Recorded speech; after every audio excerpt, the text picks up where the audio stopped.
आज की इस वीडियो में हम क्लास 10th के सोशल साइंस का पीवाईक्यू क्वेश्चन सॉल्व करने जा रहे हैं। और इससे पहले क्वेश्चन नंबर 1 से लेकर जो 20 तक क्वेश्चन है उसको मैंने अपलोड कर दिया है और उनको मैंने करवा दिया है, आप जाकर वहां से देख सकते हो। पीवाईक्यू क्वेश्चन लगाना बहुत इंपॉर्टेंट होता है एग्जाम्स के लिए, क्योंकि जो एग्जाम में क्वेश्चन पूछे जाते हैं वो पीवाईक्यू बेस्ड ही होते हैं। 70 to 80% जो क्वेश्चन होते हैं वो पीवाईक्यू ही बेस्ड होते हैं। तो आप इस वीडियो को पूरा जरूर देखना और आपको सभी सब्जेक्ट्स के कम से कम तो 10 से 12 पीवाईक्यू क्वेश्चन सॉल्व करने ही चाहिए, क्योंकि अगर आपने इतना पीवाईक्यू क्वेश्चन सॉल्व कर लिया तो आप एग्जाम में अच्छे मार्क्स ला पाओगे। और इसके अलावा जो पीवाईक्यू क्वेश्चन होते हैं ये एक रिवीजन में बहुत इंपॉर्टेंट होते हैं। आप पीवाईक्यू क्वेश्चन अगर आप रिवीजन करोगे तो ये आपके लिए बहुत इंपॉर्टेंट होगा। तो इस तरीके से मैंने इस चैनल पे सभी जो चैप्टर्स हैं उनको मैंने कंप्लीट वीडियो अपलोड कर दिया है। साथ साथ मैंने ये भी उसमें बता रखा है कि किस चैप्टर से किस प्रकार से जो पीवाईक्यू क्वेश्चन आते हैं उसको भी मैंने चैप्टर में कवर करा रखा है, सो आप जाके वहां से देख सकते हो। तो स्टार्ट करते हैं इस वीडियो को जरूर पूरा देखना। देखिए, इस वीडियो में मैं क्वेश्चन नंबर जो 2 और जो 3 वाले हैं उनको मैंने कवर करवाया है, और आने वाले जो क्वेश्चन नंबर 5 होगा उनको नेक्स्ट वीडियो में मैं कवर करा दूंगा। तो स्टार्ट करते हैं वीडियो को। देखिए, क्वेश्चन नंबर 21 पूछ रहा है कि भारत में आधुनिक राष्ट्रवाद के उदय में उपनिवेशवादी विरोधी आंदोलन की भूमिका बतानी है। कि अगर भारत के अंदर आधुनिक राष्ट्रवाद उत्पन्न हुआ तो उसमें उपनिवेशवाद के खिलाफ जो हमने आंदोलन चलाया उसकी भूमिका बतानी है। ठीक, उपनिवेशवाद मतलब यहाँ पे ब्रिटेन की सरकार के अगेंस्ट जो हमने आंदोलन चलाया था उसकी भूमिका बतानी है। देखिए, आप इसके आंसर को इस प्रकार से लिख सकते थे कि जो औपनिवेशिक शासक थे इनके खिलाफ क्या है जो संघर्ष था इसने लोगों के अंदर आपसी एकता की भावना लेके आई। इसके अलावा जो उपनिवेशवाद है इसके अंतर्गत उत्पीड़न एवं दमन के साझी भाव ने लोगों को एकता के सूत्र में बांधा। जो उपनिवेशवाद थे, जो ब्रिटिश सरकार थी, इसने समाज के हर वर्ग का शोषण किया, ठीक है, उनका दमन किया। अब जो ये बात है, क्योंकि हर वर्ग अब इनसे परेशान था, तो इस बात ने लोगों के अंदर एकता के सूत्र में लोगों को बांधा। तो इस तरीके से आप इसके आंसर को लिख सकते हैं। 2 नंबर का था, आपको 2 पॉइंट लिख लेना है और इस तरीके से आपको इसमें आप एक अच्छा आंसर लिख सकते थे। अगला क्वेश्चन है, वो पूछ रहा है कि देखिए, गांधी जी ने क्यों कहा कि सत्याग्रह तो आत्मबल है, शुद्ध आत्मबल है। 2 तर्क देकर बताना है। सीधे सीधे ये देखो, ये सिर्फ सत्याग्रह कार्य में ही बताना है कि गांधी जी का सत्याग्रह के ऊपर विचार क्या था। तो देखिए, इसमें आप कोई से भी 2 पॉइंट लिख सकते थे जो सत्याग्रह से रिलेटेड गांधी जी ने कहा था। तो देखिए, गांधी जी ने कहा था कि गांधी जी सत्य का आग्रह करते हैं, अर्थात सत्य की शक्ति पर बल देते हैं, एक पॉइंट है। दूसरा है, गांधी जी के अनुसार सत्याग्रह शारीरिक बल नहीं है। कहने का मतलब है कि जरूरी नहीं कि आपके पास शारीरिक बल है तो ही आप सत्याग्रह कर पाओगे। यहाँ पे सत्याग्रह का मतलब है कि आप शक्ति की जो सत्य है उसकी शक्ति का आग्रह करो, उसकी शक्ति पर बल दो। और अगर जी आपका उद्देश्य सच्चा है तो आपको किसी शारीरिक बल की आवश्यकता नहीं होगी। तो सत्याग्रह से रिलेटेड गांधी जी ने ये विचार रखे थे। इस तरीके से आप 2 पॉइंट लिख सकते हो। अगला है क्वेश्चन नंबर 22वां। ये कह रहा है कि संसाधनों के अंधाधुंध उपयोग के कारण उत्पन्न वैश्विक परिस्थितिकी की किन्हीं 2 समस्याओं की व्याख्या करनी है। ठीक है, क्वेश्चन पूछ रहा है कि अगर संसाधनों का अंधाधुंध उपयोग हो रहा है तो इससे वैश्विक स्तर पर कुछ समस्याएं उत्पन्न हो रही हैं, उन समस्याओं की व्याख्या करनी है। कोई भी 2 नंबर का है, कोई भी आप 2 समस्याओं के बारे में लिख सकते थे। जैसे देखते हैं, देखिए, अगर संसाधनों का दोहन हो रहा है तो इससे वैश्विक स्तर पर जो समस्या उत्पन्न हो रही है उसमें उसमें पहला है ओजोन परत का ह्रास। ठीक है, अब जो ये ओजोन परत होती है ये पराबैंगनी किरणों को रोकती है पृथ्वी पर आने से, क्योंकि जो पराबैंगनी किरणें होती है इससे जो स्किन का कैंसर होता है वो, तो उसको मतलब ये हानिकारक होती है, इसी से होता है पराबैंगनी किरणों से, तो उनको रोकने का काम करती है ओजोन परत।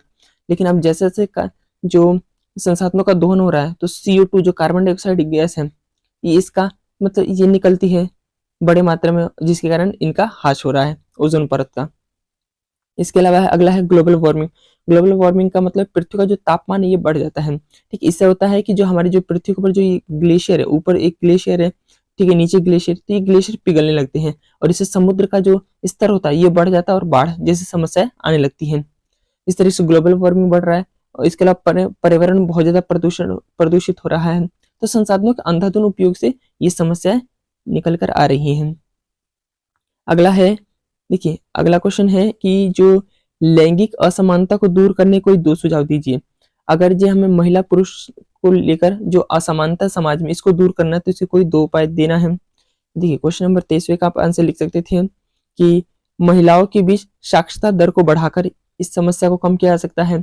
जितने ज़्यादा महिला साक्षर होंगी उतना इसमें मतलब इन सब चीज़ों में हेल्प मिलेगी। अगला है कि महिलाओं की जो राजनीतिक प्रतिनिधित्व है इनको बढ़ाकर, कि राजनीति के अंदर महिलाओं का जो प्रतिनिधित्व इनको बढ़ाया जाना चाहिए। और इसके अलावा जैसे मान लेते हैं जो जो संसद है उसमें महिलाओं के लिए सीटें फिक्स कर देना चाहिए कि जैसे 33% मान लेते हैं, ऐसे फिक्स कर देना चाहिए कि संसद के अंदर इतनी महिला होनी चाहिए। तो ये भी एक तरीका है जिससे लैंगिक असमानता को दूर किया जा सकता है। इसके अलावा रोजगार के क्षेत्र में महिलाओं के लिए कानूनी सुरक्षा होनी चाहिए। तो ये 3 पॉइंट आप लिख सकते थे।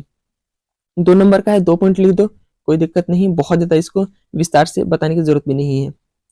अगला है कि भारत में 1990 के दशक में शुरू की गई उदारीकरण की प्रक्रिया ने किस प्रकार से वैश्वीकरण को बढ़ावा दिया। ठीक है, क्वेश्चन पूछ रहा है कि अगर जो हमने 1990 के दशक में जो उदारीकरण की प्रक्रिया शुरू की, इसने वैश्वीकरण को किस प्रकार से बढ़ावा दिया।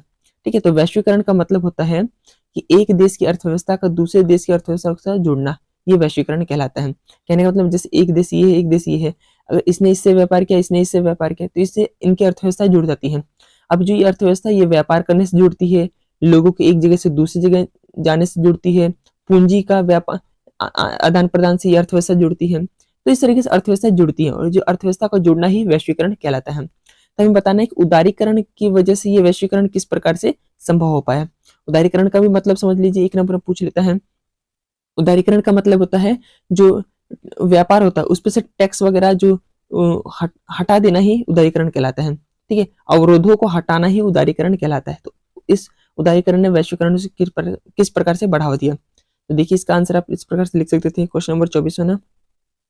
देखिए तो इसमें आप लिख सकते थे कि उदारीकरण करने से जो बहुराष्ट्रीय कंपनियां होती हैं भारत में निवेश करने लगी और भारतीय अर्थव्यवस्था विश्व के अन्य अर्थव्यवस्था से जुड़ने लगी। ठीक, जैसे भारत की अर्थव्यवस्था है, भारत की अर्थव्यवस्था का उदारीकरण का मतलब है जो टैक्स है, जो अवरोध है उनको हटा देना। ठीक है, जैसे मान लेते हैं ये इंडिया है तो इस तरीके, और ये अमेरिका है, तो अब अमेरिका कोई सामान यहाँ पे भारत में आएगा और भारत सरकार ने इस पर ज्यादा टैक्स लगा दिया, अवरोध लगा दिया, तो अमेरिका की जो कंपनी है भारत में अपना सामान भेजेगी नहीं या कोई ना तो इसमें निवेश करने आएगी। तो इस तरीके से मतलब इसे कहते हैं अवरोध। ठीक है, व्यापार पर अवरोध होना। उदारीकरण का मतलब है कि आपने इन अवरोधों को हटा दिया। ठीक है, आपने इन अवरोधों को हटा दिया। अब अमेरिकी कंपनी अगर अपना कोई सामान बेचती है तो आप उस पर या तो टैक्स ही नहीं लगाते, और लगाते तो बहुत कम लगाते हो। तो इसी कहते हैं उदारीकरण, कि आप जो अवरोध है उनको हटा देते हो। तो अगर उदारीकरण होगा तो इससे बहुराष्ट्रीय कंपनी भारत में निवेश करने लगी और भारतीय अर्थव्यवस्था विश्व के अन्य अर्थव्यवस्था से जुड़ने लगी। इसके अलावा उदारीकरण से जो विदेशी व्यापार है इससे अवरोधों को हटा दिया गया और विदेशी व्यापार में बढ़ोतरी हुई, प्रौद्योगिकी का लेन देन प्रारंभ हो गया। इस तरीके से वैश्वीकरण को बढ़ावा मिला। 24वां क्वेश्चन में हमने देख लिया। अगला है कि देखिए अगला है 3 नंबर। देखिए 2 नंबर वाले ये 4 क्वेश्चन से इसको हमने कर लिया। अगला है 3 नंबर वाले, 3 नंबर वाले क्वेश्चन स्टार्ट हो गए। क्वेश्चन नंबर 25वां कि आदिवासी किसानों ने महात्मा गांधी के संदेश और स्वराज के विचारों का कुछ अलग ही मतलब निकाला, असहयोग आंदोलन के संदर्भ में लिखे। ये 3 नंबर में आया हुआ, कई बार ये क्वेश्चन रिपीटेड हो रखा है, ये 5 नंबर में भी आ रखा है। ठीक है, तो देखते हैं इसका आंसर आप किस प्रकार से लिख सकते हो। देखिए क्वेश्चन ये कह रहा है कि जो आदिवासी लोग हैं, अब यहाँ पे आदिवासी लोगों का मतलब है, यहाँ पे है हमने पढ़ा है गुड्डेम पहाड़ियों के बारे में। ठीक है, जिसका जो नेतृत्व है अल्लूरी सीताराम राजू कर रहे थे, आंध्र प्रदेश की गुड्डेम पहाड़ियां। तो वहां पे ये विद्रोह चल रहा था। तो ये आदिवासी जो किसान है ने महात्मा गांधी के संदेश, ठीक है, महात्मा गांधी का जो संदेश था असहयोग आंदोलन को लेकर और स्वराज को लेकर के विचार कुछ और ही मतलब निकालते हैं। ठीक है, कहने का मतलब है कि गांधी जी का स्वराज को लेकर मतलब कुछ और था और इन आदिवासियों का स्वराज को लेकर मतलब कुछ और था। इसकी हमें व्याख्या करनी है। देखिए क्वेश्चन नंबर 25वां, देखिए 25 का आप आंसर इस प्रकार से लिख सकते हो, जैसे कि आंध्र प्रदेश की गुड्डेम पहाड़ियों में आदिवासी विद्रोह का नेतृत्व जो है अल्लूरी सीताराम राजू कर रहे थे। अल्लूरी सीताराम राजू गांधी जी से प्रेरित थे, परंतु उनका मानना था कि देश को आजादी अहिंसा के बल पर नहीं, हिंसा के बल पर मिलेगी। जब इन आदिवासी लोगों को असहयोग के बारे में पता चला तो उन्होंने बड़े स्तर पर हिंसा का प्रयोग किया। विद्रोहियों ने पुलिस थाने पर हमले किए, अंग्रेजी अधिकारी को मारने का प्रयास किया। इन विद्रोहियों ने स्वराज की प्राप्ति के लिए गुरिल्ला मतलब युद्ध इसका प्रारंभ कर दिया। तो इस प्रकार से गांधी जी ने स्वराज को लेकर कहीं भी हिंसा की बात नहीं की थी, लेकिन जो आदिवासी जो वर्ग है इन्होंने हिंसा का प्रयोग करना, बड़े स्तर पर हिंसा का प्रयोग किया। ठीक है। और किसका नाम लेके, तो गांधी जी का नाम लेके, गांधी जी का असहयोग आंदोलन का नाम लेके हिंसा का प्रयोग किया। तो इस तरीके से स्वराज का अर्थ इन्होंने इस प्रकार से देखा और इस तरीके से ये आप आंसर लिख सकते थे। अगला है ये क्वेश्चन नंबर 26 पैराग्राफ, इसको छोड़ते हैं। देखिए अगला क्वेश्चन देखते हैं 27वां। देखिए क्वेश्चन नंबर 27वां कह रहा है कि वह लोकतांत्रिक शासन व्यवस्था अच्छी मानी जाती है जिसमें अधिक से अधिक नागरिकों को राजनीतिक सत्ता में हिस्सेदारी बनाया जाए। ठीक है, क्वेश्चन कह रहा है कि अगर जो लोकतांत्रिक शासन व्यवस्था है तो लोकतांत्रिक शासन व्यवस्था ज्यादा अच्छी तब मानी जाएगी जब उसमें ज्यादा से ज्यादा नागरिक, अधिक से अधिक नागरिक राजनीतिक सत्ता में हिस्सेदारी लेंगे। इस तरह की हमें व्याख्या करनी है, 3 नंबर में आ रखा है। देखिए इसका आप आंसर किस प्रकार से लिख सकते थे। क्वेश्चन नंबर 27वां, तो ये रहा 27वां, देखते हैं इसका आंसर। देखिए लोकतांत्रिक प्रणाली में लोग सभी राजनीतिक शक्तियों का स्रोत होते हैं। कहने का मतलब ये है कि जो लोकतांत्रिक प्रणाली है इसमें जो जितनी भी जो राजनीतिक शक्तियां हैं इनका जो स्रोत है वो लोग ही हैं। ठीक है, ये कहा जा रहा है कि जो लोकतांत्रिक प्रणाली में जो लोग होते हैं सभी राजनीतिक शक्तियों का स्रोत होते हैं, इसलिए इसे बेहतर माना जाता है। मतलब लोगों से ही राजनीतिक शक्तियां आती हैं। ठीक है, राजनीतिक रूप से जो शक्तियां हैं वो लोगों से ही है, लोग हैं तो ये राजनीतिक शक्तियां हैं, इसलिए इसको बेहतर माना जाता है। इसके अलावा लोकतंत्र लोगों के लिए सक्रिय भागीदारी, प्रतिनिधित्व और निर्णय लेने के अवसर सुनिश्चित करता है। और लोकतांत्रिक जो लोकतंत्र है ये सार्वजनिक बहसों विचारों को प्रोत्साहित करता है और सार्वजनिक विचारों का प्रयोग कर नीति निर्माण करता है, जिसके कारण क्या होता है इसमें गलती होने की संभावना बहुत कम होती है और जो ये सामाजिक समूह के बीच संघर्ष की भावना को भी कम करता है। तो इस तरीके से आप इसका आंसर लिख सकते थे। देखिए अगला पूछ रहा है कि लोकतंत्र में राजनीतिक दलों की भूमिका, हमें राजनीतिक दलों के काम बताने हैं। ठीक है, राजनीतिक दलों के महत्व आ जाए, राजनीतिक दलों का काम आ जाए, राजनीतिक दलों की भूमिका आ जाए, ठीक है, सारा एक ही है। तो राजनीतिक दलों का महत्व क्या है, मतलब राजनीतिक दलों के कार्य क्या है, इसको देखते हैं। क्वेश्चन नंबर 28वां, देखो क्वेश्चन नंबर 28वां है जिसमें हमें राजनीतिक दलों के कार्य बताना है। तो इसमें आप लिख सकते हैं जो राजनीतिक दल है देश में कानून निर्माण की प्रक्रिया में अहम भूमिका निभाते, पहला काम है। दूसरा है राजनीतिक दल सरकार बनाते और उन्हें चलाते हैं, ये इनका काम है राजनीतिक दलों का। तीसरा है कि जो राजनीतिक दल है विभिन्न नीतियों और कार्यक्रमों को जनता के समक्ष रखते हैं। ठीक है, अगर सरकार कोई नीति बनाती है तो जो सरकार भी कोई ना कोई पार्टी ही तो है, तो पार्टी क्या करती है उन सभी नीतियों को और कार्यक्रमों को जनता के समक्ष रखती है। तो यही इनका महत्व भी है और यही इनका कार्य भी है, दोनों एक ही है। ठीक है, इसके अलावा चुनाव में हारने वाली जो राजनीतिक पार्टी विपक्ष की भूमिका निभाती है। ठीक है, क्योंकि जो चुनाव में जीता वो तो सरकार बना लेता है, लेकिन देश के अंदर एक विपक्षी पार्टी भी होती है। अब ये विपक्षी पार्टी बहुत इंपॉर्टेंट होती है लोकतंत्र के लिए, क्योंकि अगर विपक्षी पार्टी नहीं होगी तो लोकतंत्र सही मायने में उस देश में पनप ही नहीं सकता, फिर सरकार मनमाने काम करने लगती है, क्योंकि विपक्षी पार्टी वो होती है जो सरकार की कमियों को जनता के समक्ष रखती है। तो इस तरीके से इसका आप आंसर लिख सकते थे। ये राजनीतिक दलों के महत्व है, ये राजनीतिक दलों का कार्य है।